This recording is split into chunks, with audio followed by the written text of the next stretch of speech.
I think as adults, we are scared to make bad art, and not because we aren't creative, but because so many of us have been taught that getting things wrong is unacceptable. Making messy art feels uncomfortable. We feel embarrassed to be beginners again.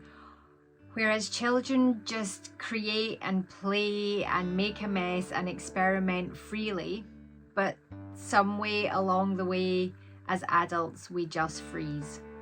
After my recent video about buying art supplies and never get started, the comment section made me realise that we are all circling around the same inner problem. And I sat down today to make a video about why we should create bad, messy art. And then I realised that I didn't just want to make a video saying, if you keep practicing, you will get better. Instead, I want to talk about the reasons behind our reluctancy to create bad art. So get cozy, grab a cuppa, and let's talk about something magical. So I don't think that us as adults struggle with creativity because we lack imagination. I think we might struggle with creativity because we were brought up and taught that it had to justify itself somehow. So I think this all might have started in our childhoods, and I am not blaming parents, teachers, or past generations. But I don't know about you, but I think that I was brought up in a way where our environments were heavily focused on correctness, neatness, presentation, getting good grades, doing things right, being polite, passing exams, and just generally getting the right answer. And even our hobbies often had some kind of award level attached to them. You had to do dance exams, you had to do music grades, you had to get swimming medals.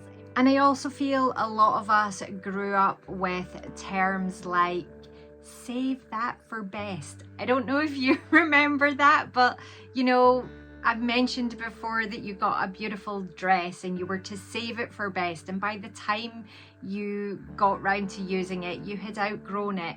But there was lots of save it for best, and then there was lots of don't waste things either. Don't waste foods, don't waste materials, don't use that because it's precious and it might be a waste if you don't use it in the right way. And underneath all of that, we were kind of being brought up to be responsible and productive and sensible.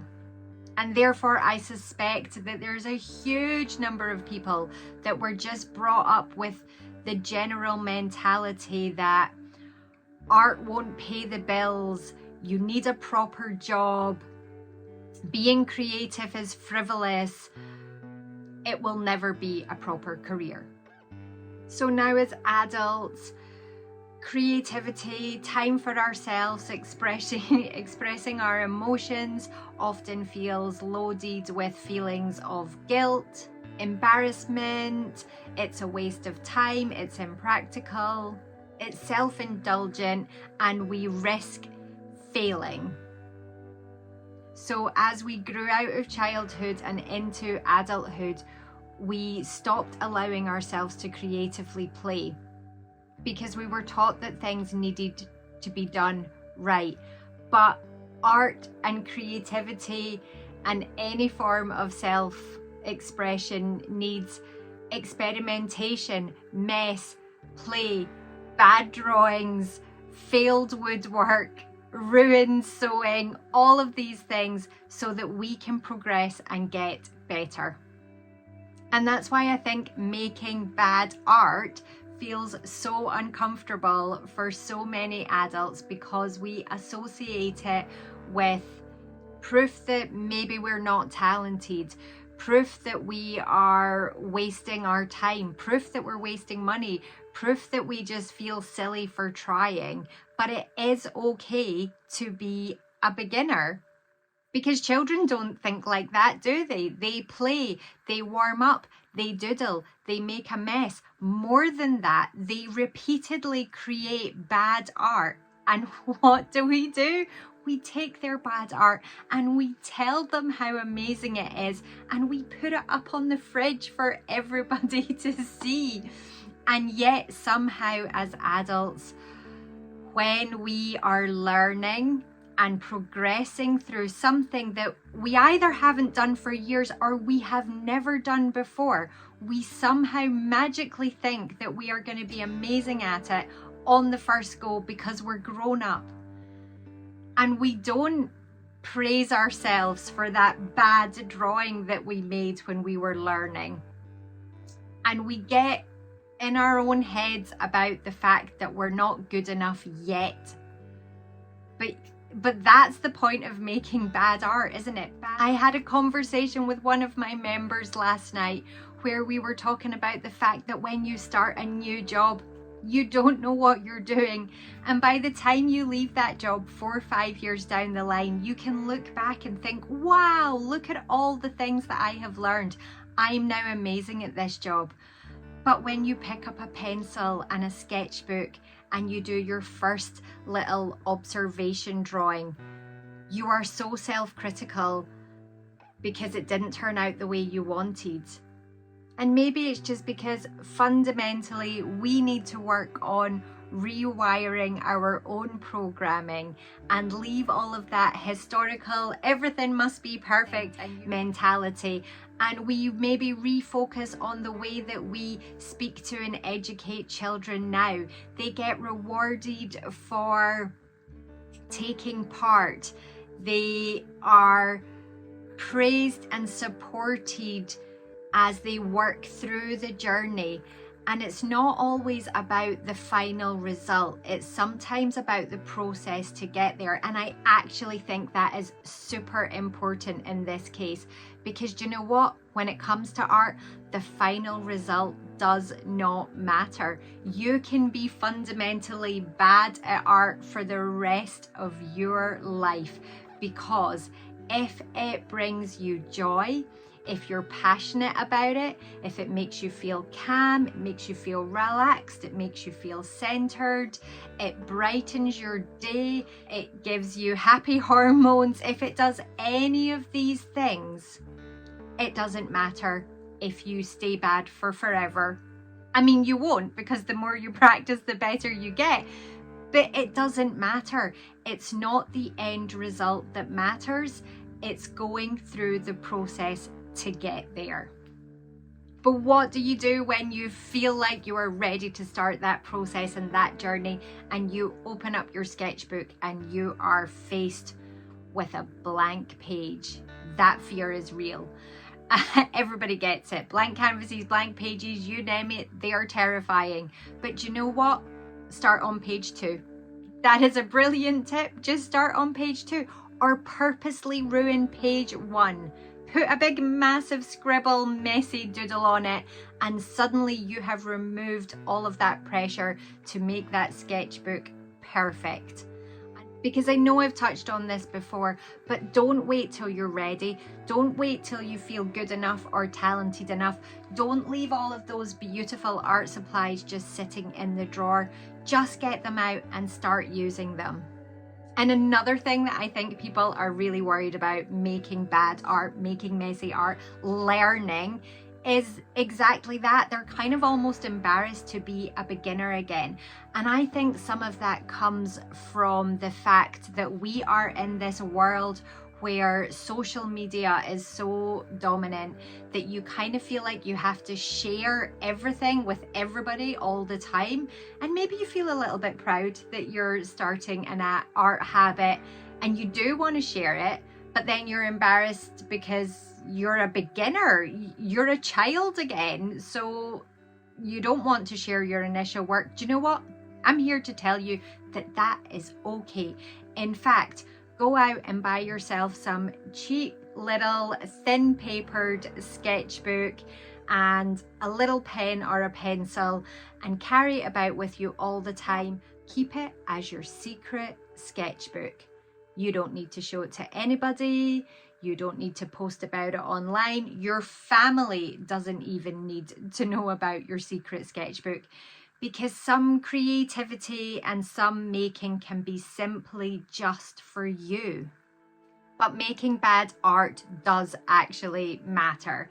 And honestly, when you just allow yourself the freedom and the mindset to be, hey, it's okay. It doesn't matter if it's good or bad, as long as I am doing a little bit consistently. It doesn't even need to be daily, but as long as you are building those little habits and leveling yourself up every so often, bad art becomes an essential part of creating. I can think of so many times that I was getting frustrated and wasn't progressing in the way that I wanted to, and I just started slapping paint on to the canvases and playing about with textures, leaving those canvases and then coming back to them and building on top of that some of my first magical worlds.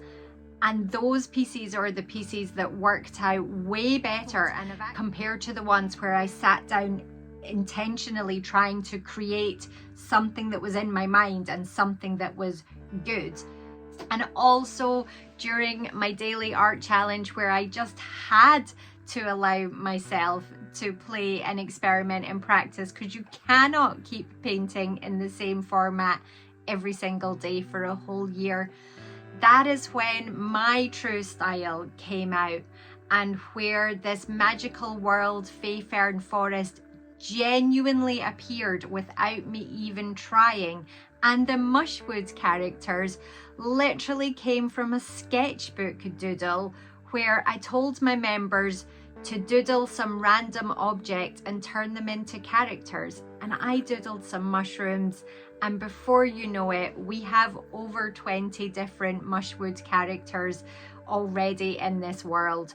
So playing and experimenting was the core of all of that, and just allowing yourself to be free is the way that you're going to develop your own style and create your own magical art. And since we have briefly touched on the daily art challenge, yes, painting every single day for a whole year was just consistent practice.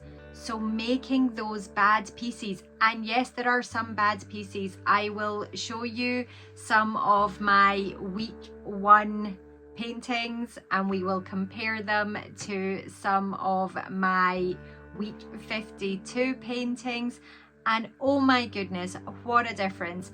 And yeah, there were some gems during that, but there was also a lot of not great, messy, bad paintings in there. And I'm actually delighted that I did not go back and change or correct any of those paintings, because now I can see the journey and the progression.